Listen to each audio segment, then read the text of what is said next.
So today I wanted to talk about the importance of science in the conservation conversation. And I think so often we are overlooking science, particularly now with social media.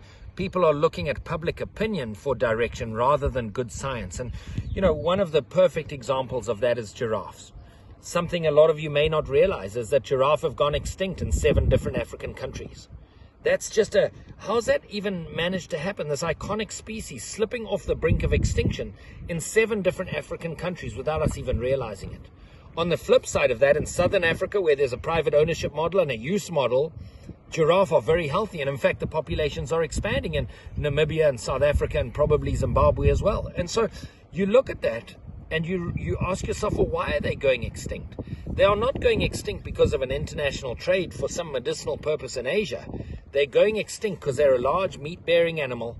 And if you're a poacher looking to poach meat, a giraffe is going to give you more meat than any other animal in that landscape. And so really when you look at it, they've been pushed to extinction literally for food.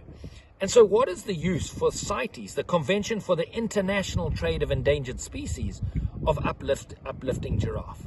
By uplisting giraffe, by putting it on a different appendix, what that means is you now need a permit for any giraffe body part to cross an international boundary. And you may think, well, that's a good thing.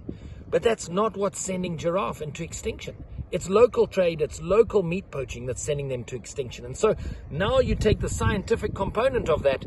For every giraffe sample, for every giraffe biopsy sample, for every translocation of giraffe, for whatever reason, you now need a whole extra set of permits. So actually uplisting them is really hurting giraffe conservation.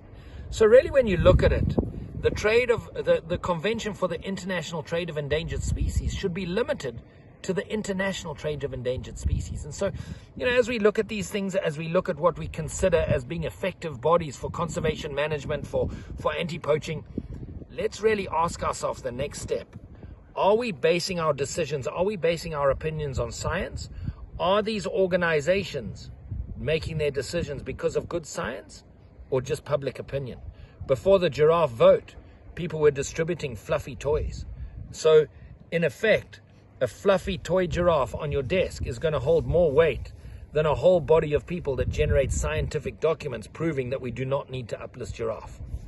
I don't know what you think, but I certainly think that we should base all of our conservation steps on good science and not just public opinion.